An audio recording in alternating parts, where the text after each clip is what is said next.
there's someone who keeps pushing every possible boundary. And now what's at risk isn't just his reputation, it's his freedom. Today, I want to talk about Johnny Somali and whether his latest provocations inside South Korea might finally catch up to him in a way he can't escape. What started as trolling for content may now be turning into something far more serious. And this time, it's not just the internet watching.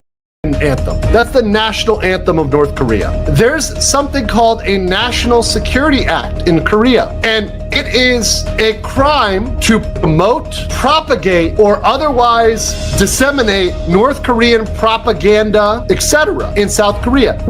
So a judge looking at him doing this maliciously and repeatedly could say, yeah, no, we're actually going to charge him with that, and we're going to ding him on that one too, because he's done this over and over and over again. Recently, he was seen playing the North Korean national anthem in public while inside South Korea. To some viewers overseas, that might sound like just another edgy stunt, but in South Korea, this is not a joke. Under South Korea's National Security Act, promoting or disseminating North Korean propaganda can be considered a criminal offense.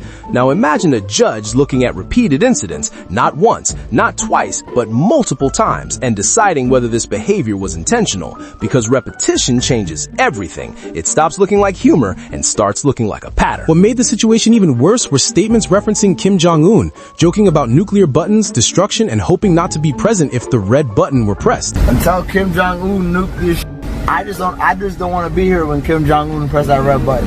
They nuked so shit turned to fall out of New Vegas. No, please, Kim Jong-un, press that button. Press. The #1 target for all South Koreans, Johnny Somali, the most hated American guy in South Korea. For some audiences, it may come off as dark humor, but for South Koreans, the threat from the North is not abstract. It's historical, it's political, it's real. When you publicly joke about another country wiping out the nation you're currently in, that crosses into extremely sensitive territory, especially when tensions between North and South Korea are a constant geopolitical reality. This controversy isn't isolated. His previous actions, including behavior at memorial sites honoring historical victims, sparked nationwide anger. In many Western countries, people might see pranks as harmless, but in South Korea, cultural respect and historical memory carry enormous weight. Mocking monuments tied to painful history isn't seen as content.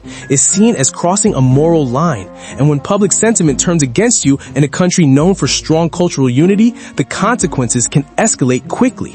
Could be facing even more charges in South Korea after the controversial streamer reportedly played North Korean propaganda in public. The nation is pretty much unanimously angry at Ramsey. He is the nation's punching bag. The inscription reads on the side of the statue, "The monument bears witness to the suffering of hundreds of thousands of women and girls, euphemistically called comfort women, who were enslaved by the Japanese Imperial Armed Forces in 13 Asian Pacific countries from 1931 to 1945. There were also reports of a metro incident involving bomb-related phrases repeated during a live stream. Even if intended as a joke, in a public transportation system, words like that carry serious implications. Authorities don't treat that lightly. That added to possible National Security Act concerns, and suddenly the legal pressure starts stacking up.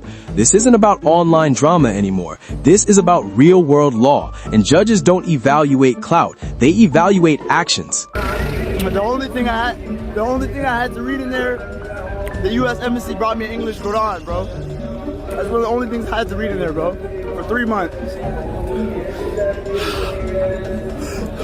I turned 24 inside of a jail cell, bro. I was 23 when I got locked up, bro. I turned 24 in a jail cell, bro. My life could have really been over, bro.